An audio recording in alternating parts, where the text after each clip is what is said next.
Hello students. देखिए आज का जो हमारा लेक्चर है डिज़ाइन ऑफ स्टील स्ट्रक्चर का। ठीक है, इसमें हमारा जो चैप्टर चल रहा है डिज़ाइन ऑफ कंप्रेशन मेंबर यानी संपीड़न उपांगों का विकल्पन। तो आज हम वही उसी कंटिन्यू करेंगे। देखिए लास्ट लेक्चर में हमने डिस्कस किया था आपका क्या इफ़ेक्टिव लेंथ क्या होती है कंप्रेशन मेंबर की, और हम कैसे उसे कैलकुलेट करते हैं। ठीक है, और अलग अलग कंडीशंस में उसकी क्या क्या वैल्यूज़ होती हैं, सारी चीज़ें हम लास्ट लेक्चर में डिस्कस कर चुके हैं। ठीक है, आज जो हम डिस्कस करेंगे उसमें पहला है आपका बकलिंग। ठीक है, ये हिंदी में कहते हैं व्यांकुचन। तो देखिए बकलिंग क्या होता है आपका अक्षीय भार यानी एक्सियल लोड के कारण संपीड़न उपांग में होने वाला बेंडिंग को बकलिंग कहते हैं। ठीक है, जैसे सपोज कोई आपका कोई मेंबर है, ठीक है, कंप्रेशन मेंबर है, मान लीजिए ये आपका एक, ठीक है, मान लीजिए कॉलम था ये।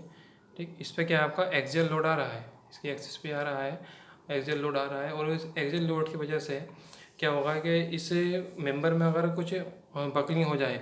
बकलिंग मतलब क्या होता है बेंडिंग, यानी कि मेंबर था आपका पहले मतलब बिफोर लोडिंग ये इसकी जो पोजीशन है वो ये है। ठीक है, और आफ्टर बेंडिंग मतलब आफ्टर लोडिंग क्या हो जाएगा, ये अपनी जो शेप है उससे कुछ डिफ्लेक्ट हो जाए। ठीक है, अपनी ओरिजिनल पोजीशन से कुछ जो है डिफ्लेक्ट हो जाए तो ये क्या कहलाता है आपका, ये बेंडिंग कहलाता है। ठीक है, और इस बेंडिंग को हम क्या कहते हैं, बकलिंग कहते हैं।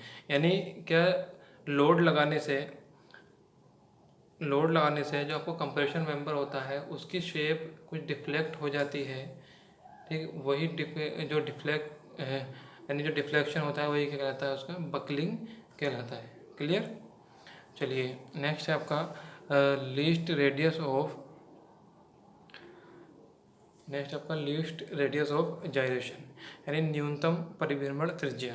अब देखिए न्यूनतम परिभ्रमण त्रिज्या क्या होती है आपकी कि जिस अक्ष पर स्तंभ के खंड का मोमेंट ऑफ इनर्शिया, ठीक है, यानी जड़त्व आघूर्ण होता है किसी भी स्तंभ का, कि जिस एक्सिस पे वो मिनिमम होता है वही क्या कहलाती है, उसकी मिनिमम रेडियस ऑफ जाइरेशन कहलाती है, फिर उसे कहते हैं हम न्यूनतम परिभ्रमण त्रिज्या। ठीक है, इसे अगर आपको कैलकुलेट करना होता है तो देखिए इसके लिए क्या फॉर्मूला है आपका, तो ये होता है आर बराबर, इसे डिनोट करते हैं हम आर से।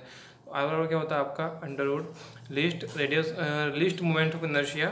ठीक है, जिस एक्सिस पे मोमेंट ऑफ इनर्शिया मिनिमम होगा, मान लीजिए एक एक्सिस पे तो वो ले लेंगे हम, या फिर बाई एक्सिस पे तो वो हम वैल्यू ले लेंगे।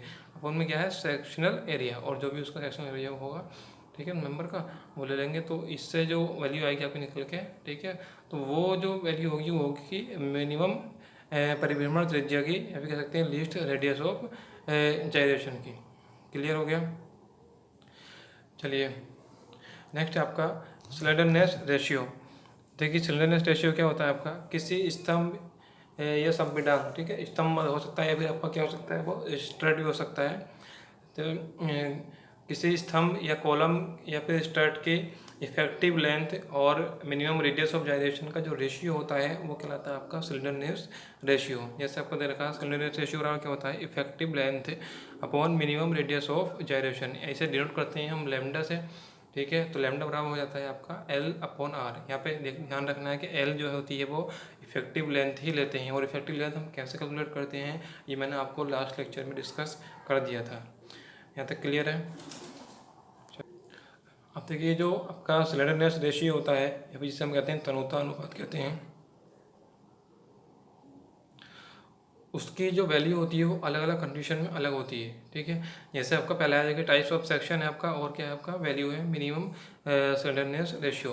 तो पहला आपका जो अचल भार व अध्यारोपित भार के फलस्वरूप आने वाले भार वहन करते हों। देखिए जो अचल भार मतलब क्या होते हैं आपके, जो डेड लोड होते हैं। ठीक है, यानी जो लोड हम हटा नहीं सकते, जो फिक्स लोड होते हैं वो, वह अध्यारोपित भार यानी जो सुपर इम्पोज लोड होती हैं, जो हम ऊपर से किसी मेंबर पर लोड लगा देते हैं। ठीक है, वो कहलाता है आपका अध्यारोपित या फिर कहते हैं सुपर इम्पोज्ड लोड। अध्यारोपित भार के फलस्वरूप आने वाले भार वहन करते हो, सिर्फ या तो अचल भार आ रहे हो या फिर अध्यारोपित भार आ रहे हो। ठीक है, तो उसके लिए जो आपका मैक्सिमम वैल्यू होती है स्लेंडरनेस रेशियो की वो 180 होती है। ठीक, नेक्स्ट कंडीशन है जो केवल पवन अथवा भूकंपीय बलों के फलस्वरूप आने वाले भार वहन करते हो। अब देखिए कुछ मेंबर ऐसे हैं क्या सिर्फ क्या है वो विंड लोड आ रहा है आपका या फिर अर्थ को एक लोड आ रहा है, तो उससे वहन कर रहे हैं, तो उसके लिए जो होती है वैल्यू वो 250 होती है मैक्सिमम वैल्यू, इससे ज़्यादा नहीं हो सकती। ठीक है, नेक्स्ट आपका जो सामान्यतः छत कैंची या बंधन व्यवस्था में त्वरण उपांग के रूप में कार्य करते हों। ठीक है, जो आपका क्या है आपका रूफ ट्रेस होती है, ठीक, या फिर कहीं ट्रैकिंग वगैरह होती है, तो वहाँ पे जो हम यूज़ करते हैं इस मेंबर को, तो उसके लिए जो मैक्सिमम वैल्यू होती है वो 350 होती है। देखिए ये जो तीनों जो वैल्यूज़ हैं ये आपके ऑब्जेक्टिव क्वेश्चन के पॉइंट ऑफ व्यू से बहुत ज़्यादा इंपॉर्टेंट है। यानी आपसे कोई पूछ सकता है कि अगर सिर्फ विंड लोड आ रहा है और सिर्फ अर्थक्वेक लोड आ रहा है तो स्लिपनेस रेशियो की वैल्यू कितनी होगी, तो ठीक है आपको पता होना चाहिए ये, ठीक। इस चैप्टर से जो आपके ऑब्जेक्टिव बनाएंगे उनमें ये तीन वैल्यूज़ बहुत ज़्यादा, तीन क्वेश्चन बहुत ज़्यादा इंपॉर्टेंट होने वाले हैं, ठीक है। चलिए नेक्स्ट है आपका स्ट्रेंथ ऑफ कंप्रेशन मेंबर। अब देखिए जो आपका संपीड़न उपांग होता है या फिर कंप्रेशन मेंबर होता है उसकी स्ट्रेंथ हम कैसे कैलकुलेट करते हैं। तो according to Indian standard IS 800 2007 के अनुसार, ठीक है, किसी कंप्रेशन मेंबर की स्ट्रेंथ हम जो है निम्न ज्ञात कर सकते हैं, ठीक, मतलब जो फॉर्मूला है उसके अकॉर्डिंग ज्ञात कर सकते हैं। जो दे रखा है क्या है कि स्ट्रेंथ ऑफ कंप्रेशन मेंबर क्या होती है, cross sectional area into permissible compressive stress, ठीक है। तो देखिए क्रॉस सेक्शनल एरिया की बात करें यहाँ पे, तो यहाँ पे जो हम क्रॉस सेक्शनल एरिया लेते हैं तो वो लेते हैं हम ग्रॉस एरिया। जैसे कि आपने कंप्रेशन मेंबर में देखा था, कंप्रेशन मेंबर में हम नेट एरिया ले रहे थे, लेकिन इसमें ऐसा नहीं होता है। इसमें हम जो है ग्रॉस एरिया लेते हैं, यानी जो रिवेट के लिए रिडक्शन करते थे रिवेट से डाया के लिए, वो हम यहाँ पे नहीं करेंगे, ठीक है। यहाँ पे क्यों नहीं करेंगे, क्योंकि जो आपके रिवेट्स होते हैं वो भी यहाँ पे लोड वियर करते हैं, इसलिए हम उन्हें नेग्लेक्ट नहीं करते हैं। क्लियर। देखिए कैसे लोड बेयर करते हैं आपके रिवर्स, वो मैं अभी आप लोगों को बताने वाला हूँ आगे, ठीक है। चलिए नेक्स्ट है आपका परमिसिबल एक्सियल कंप्रेसिव स्ट्रेस। तो देखिए ये भी क्या है आपके IS 800 2007 के अकॉर्डिंग जो कंप्रेशन मेंबर होता है उसमें जो मैक्सिमम परमिसिबल स्ट्रेस हो सकती है वो कितनी हो सकती है, तो वो हो सकती है आपकी सिग्मा AC बराबर 0.6 FY, ठीक है। और FY क्या होता है वो आप लोग को पता है, FY होता है आपका यील्ड स्ट्रेस, ठीक है। या तो एक ये हो गई, एक फॉर्मूला आपका ये हो गया है, और दूसरा क्या है आपका सिग्मा AC बराबर आप कैलकुलेट कर सकते हैं। सिग्मा AC बराबर हो सकता है आपका 0.6 FCC into FY upon FCC की पावर n प्लस FY की पावर n के होल पावर 1/n, ठीक है।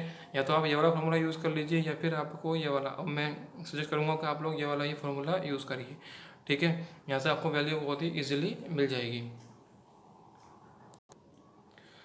ठीक है। इन दो फार्मूला आपके पास, एक तो होगा सिग्मा AC बराबर 0.6 FY हो गया है, दूसरा क्या 0.6 FY FCC into FY upon FCC की पावर n प्लस FY की पावर n इंटू ये बाकी जो है इस पूरे की पावर क्या हो जाती है कि 1/n।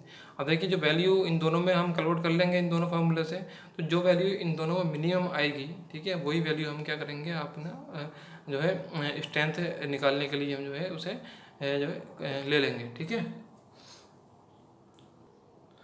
अब देखिए जो FCC होता है ये होता है आपका elastic critical stress in compression. इसकी वैल्यू होती है π² E अपॉन λ²। E क्या होता है आपको पता ही है, यंग मॉडुलस ऑफ इलास्टिसिटी, ठीक। इसकी वैल्यू जो होती है वो 2 × 10⁵ होती है। बाकी लैम्डा बराबर तो पता ही है आपको L/R, और F/E लिस्टेड होता है, और n की वैल्यू ले लेते हैं हम 1/4, ठीक है। तो इतना क्लियर हुआ होगा आपको, बाकी नेक्स्ट लेक्चर में डिस्कस करेंगे।